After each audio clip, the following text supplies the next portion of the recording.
Happy Friday, or whatever day it may be, wherever you are. Please check out CariniArts.com for my shop, my blog, my podcast, and much more. Join me for my regular art talks, and please help me share the messages, share the stories. I do this stuff for free because I love it. And speaking of doing things for free, I want to dive in today to the idea or the question of how long does it take to be successful as an artist? Today I was in one of my Facebook groups, and one of the questions was, or comments and commentary, was about an artist that had started their own business officially.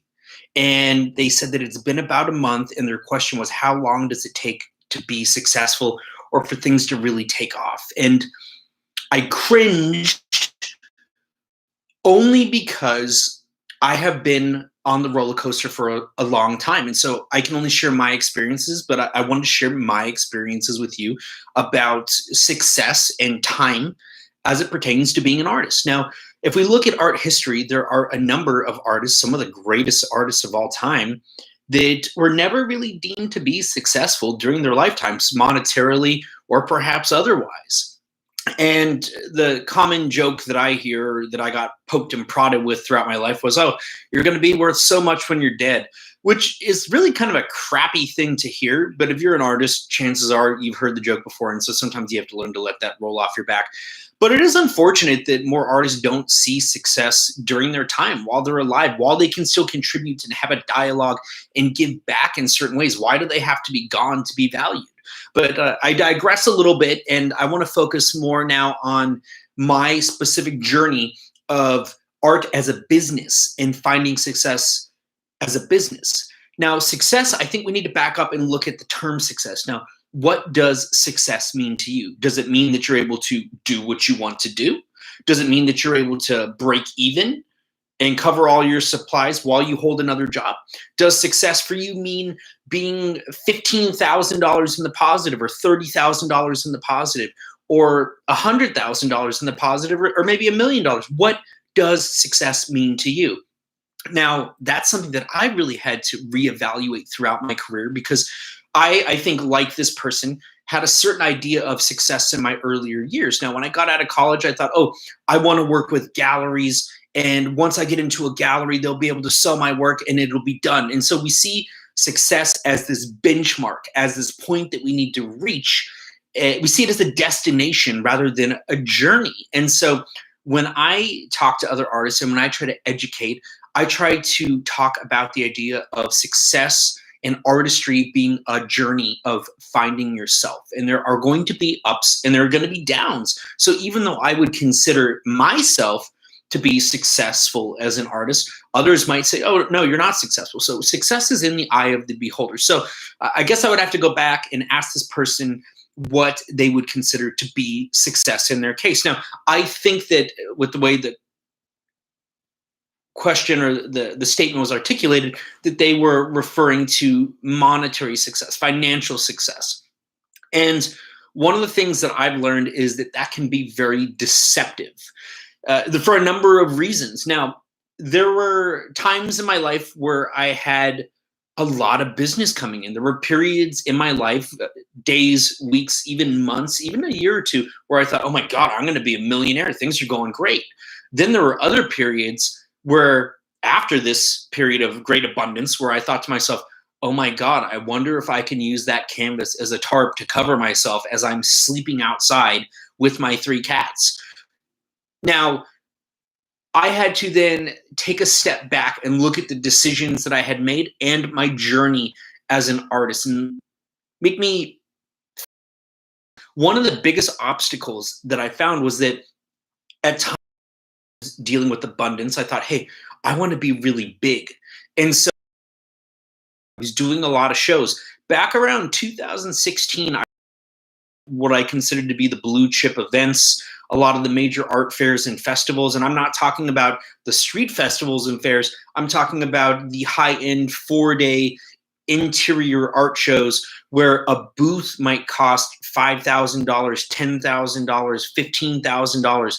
That's for a booth. That's before you even get your artwork there. Now, if you're putting all this money into a booth and then you have your other expenses, your helpers, your marketing materials, your collateral, your signage, all that stuff, it really adds up. If you're talking $20,000, say, for a single event, which I have done before, you have a tremendous amount of overhead. So to even break even, you have to make $20,000 to reach that point. And I went into those events because I had never done this before. And some lessons you just got to learn the hard way. But I share my stories, I share my experiences. And there are artists that probably could have gone in there, maybe sold a bunch of work, maybe made a huge profit. I didn't. I didn't sell anything at that event and a number of other events. So I noticed that I was continuously in the red. I was in the negative, and it led me to feeling a certain type of way. It affected my mood. It affected my energy. I felt like a failure. I felt like I wasn't doing well. But in many senses, I was getting my work out there. It was on exhibit. I was able to get nice photos. I was able to create a display, a presentation, get my work out there, build the brand. And so looking back now, do I consider that period to be a failure when I wasn't necessarily making money? Financially, obviously, I wasn't a great success. But at the same time, I didn't really put myself in a lot of debt because I was only spending the money that I had. So I worked with what I had to work with.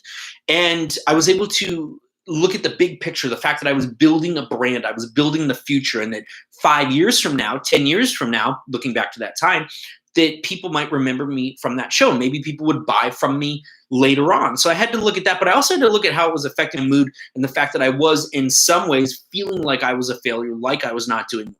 Now, going back to the idea of success, because I just mentioned that I wasn't going into debt, I am someone that went to a private university, put myself through art school. I didn't get any help aside from grants that I earned and scholarships, but I had a lot of money that I had to pay back. Now, I paid off my student loans 10 years early with the money that I made off of my art.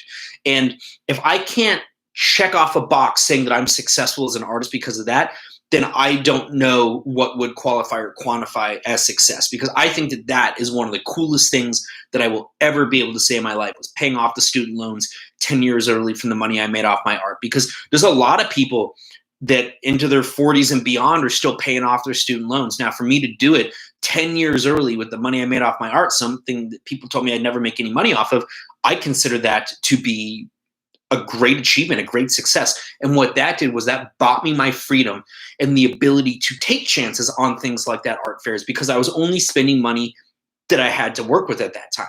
But again, going back to the idea, the underlying idea is that you're going to have periods of up and down. And so I think that a lot of people, and I'm guilty of this too, when I was in my younger years getting out of college, you think that you're going to have this certain point where you hit success and you are successful. And from then on moving forward, life moves like this. But life is not always on an upwards trajectory. Life goes up and down, and we all learned that this past year. And this past year was a very difficult year for a lot of people. And for me, in some ways it was, but in other ways I was able to make it work for me and find great abundance and great success in some of the things that I did. Now, moving into 2021, I noticed that some of the success I was even having last year diminished and dropped off. And so I have to look at that and say, well, what happened? Did anything happen? Because when it comes to art, sometimes there's no rhyme or reason to why people are doing a certain thing. So I can look at my marketing and my consistency and the things that I do, and it's not always a reflection of this success. They don't always correlate. And so I have to acknowledge that art is one of those things that is very difficult to predict in terms of a market. And so I have to look at these other aspects of it and find success in some of the little things.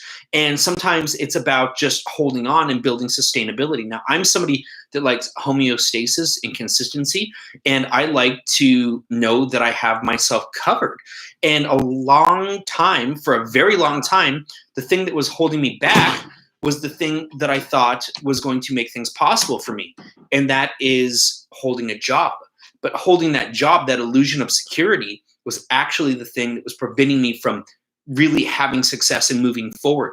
And so once I cut that parachute and that thing that was tethered to me, that illusion of security of another job, that's when things really actually started to work for me, because I burned all the bridges, I burned all the boats, so that I only had one direction to move, and that direction was forward. So I think that if you have a parachute, if you have a backup plan, that's going to be one of the things that prevents you from having success. Now, this person having created their business, from what it sounds like, just a month ago, I understand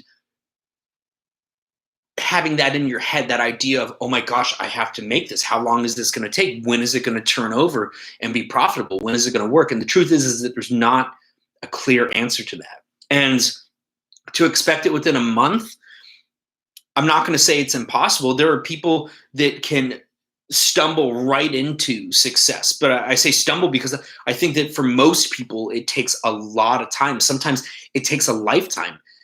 For me, it has been a lifelong journey that is still in the process. And so I have to, again, reevaluate my concept of success and what success means to me. Now, financially, am I doing it right now? Yes, I am. Do I have a little tucked aside on reserve? Yes, I do. And that helps fill the gaps for those difficult periods. But when you're getting off the ground, I understand the onus and the pressure that you feel because you're taking this dive into your dream and you want to see it happen. You don't want to give up. You don't want to quit. But sadly, what happens is that a lot of people will, because they'll give it a month or 2 months or 3 months, 6 months, maybe even a year, maybe 2 years. But the truth is that I like to say lost is always just a step away from found. And you never really know when you're on the precipice, right on that cusp of success, because we're always failing to reach that point until we're there, but you could be knocking right at that door. And so another thing I like to think about and say is that good artists live for their creations, great artists die for them. And what that means is that you have to be willing to dive wholeheartedly into your dream and into your passion. And if you are willing to do that, if you are willing to survive and outlast, that's what makes it possible. That's what makes it work. But yeah, there are definitely things that other artists do that are more marketable than what I do. Artists that do representational work and flowers and animals and things that people more readily identify with than abstract work. Now, being a neurodivergent artist that does abstract work, I have a niche for my work. And so I've had to come to the realization that I could either change the work that I do and be more marketable and more successful financially, or I could stick to being who I am, being true to myself, but it might yield different results monetarily.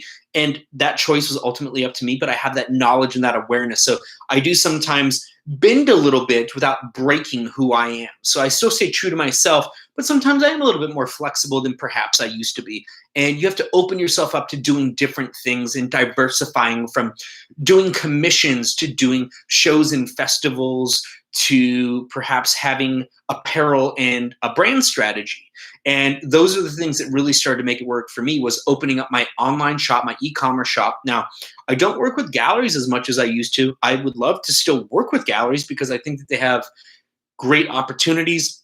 I love seeing big works on display and showcasing them, having a place for people to come see them aside from my home studio. But galleries oftentimes take 50% or sometimes even more. Now, some galleries may take less. There are different contractual relationships that people have, but galleries will expect you to promote the gallery, and the gallery will be understandably promoting the gallery. They will promote you in the process of promoting the gallery, but their focus is on the gallery. And your dream is focused specifically, in many cases, on yourself. So it goes back to the idea of working for somebody else. When you're working for somebody else, you're working for somebody else's dream. When you're working for yourself, you are working for your dream. So do you want to be putting money into somebody else's pocket? Do you want to be putting money into your pocket, or do you want to be doing both? And I'm willing to do both, but at this stage of my career, it has to be mutually beneficial. It has to be a relationship of balanced reciprocity. But even though I can go on camera, I can talk to people, I can do the whole dog and pony show, some galleries don't want to work with me because of the fact that I can present myself, I can market myself, I can sell myself, literally and metaphorically. But I don't think that's a deterrent. I don't think it should be, but I know that it discourages a lot of galleries because they are concerned that it's going to be a conflict of interest and that I'm not going to be ethical in giving them their fair share, which I absolutely would be. If a gallery sold any of my work, I would be happy to give them their percentage. But these are all things that you have to take into consideration as you decide which direction you want to move in as being a professional artist. Do you want to go that route? Do you want to go the route of representing yourself, or do you want to do a bit of both? Now, representing myself, I love it. But I have to admit, over the past couple of years, I've really missed doing some of the bigger gallery shows, having events, doing group shows. I used to always have this dream of just doing solo shows, because there's this grand idea behind it of, oh, this is just me, this is my showcase. But what I found was that not a lot of people attended those shows. So now in my later years, I actually want the things that earlier in life I didn't want. I want to do more group shows, because at group shows, people will be bringing their audience to the show. So there's this pool of audiences. And so it's a much bigger funnel, and you're creating a pool that can essentially regenerate itself. You're introducing yourself to new people, to a new audience. And I'm really kind of still indecisive or undecided about whether or not I'm really going to dive back into doing art fairs and festivals, because of the overhead and the money that's involved in doing them. Now, even outdoor fairs and festivals that are the 2-day events are generally going to run you around $500 to $1,000 for a booth space, if not more, when you factor in other expenses such as helpers, transportation, things of that matter. I have a summer show coming up, and even though I have the space for free because I won't pay to use space, I still have exhibition expenses in terms of marketing collateral, show promotion, transportation, things of that matter. So this show is probably going to cost me, I'm estimating, in the range of $500 to $1,000 just to put on, even when I'm working with a gallery space, in this case, a local business. So working with local businesses is another opportunity and something that you can pursue. But going back to the initial idea, because I've shared some different things that you can do, how long does it take to be successful as an artist? It can take a lifetime, or it can take a moment, or it could be something that is in a constant state of flow and flux, where you have to recognize the successes that you're having and the growth that you're making. And I think that if you don't acknowledge the growth and the successes that you're having along the way, you may start to feel like a failure, and that will be the thing that leads to you potentially giving up. And I don't want you to give up. I want you to keep going. I want to acknowledge the difficulty of it and validate what you are going through. I want to validate your experience while acknowledging the difficulty, and say that the thing that is going to help you be successful and make it is that you have to carry on, and you have to continue, and you cannot quit. You have to keep up with it. You have to burn the boats. You have to burn the bridges. You have to carry on and continue doing it. And if you love it, if it means that much to you, you will carry on and continue doing it. Because let me tell you what happens when you carry on and continue doing it. Other people will quit because other people don't want to put in the work. Now, I would love it if we could all make it. I'm not trying to push people out of the boat. I want to put more people in the boat. But the truth of the matter is that you can't force people to do something they don't want to do. And so people will inevitably give up and quit along the course of this journey. And so the thing that will help you succeed is to carry on, to learn the lessons, and to keep going, and to know that it is possible, because I'm doing it. And maybe I'm going to need to go back and watch this video later as a reminder to myself of this lesson, because I will have my downs moving forward in life too. I'm going to do my best to continue moving forward, but life doesn't always work like that. So I have to be prepared to take the hits, to pick myself up, and to keep going. And if the dream really means that much to me, I will find a way to make it happen. Part of the reason it means so much to me is because my why is not just about me. It's about doing it for other people and showing other people that it is absolutely 100% possible to do this. But it may not be something that you can put a time frame on. You may not be able to say, oh, in a week I'm going to be here, in a month I'm going to be here, in a year I'm going to be here. You want to set goals, but you want to adjust and modify those goals based on the variables at hand. Because if you look solely at that and the numbers, you may say, hey, I feel like I'm failing and I'm not going to continue doing this. But you may not be failing. You may just be succeeding in a way that you did not perceive to be success in the past. So change your perception of what success means. Carry on, keep going. The dream is possible. Check out CariniArts.com. Check out my other live talks. Share them, post them, tell people about me, because I do this for free. I don't believe that art should be for free, but I will do the art talks and I will do these things for free because I believe art should be accessible in this regard to everybody. And so I'm trying to do my part, and I will make my money another way. And that's a conscious decision that I make on my journey of being a successful artist. So CariniArts.com. I will see you next time. Have a great day.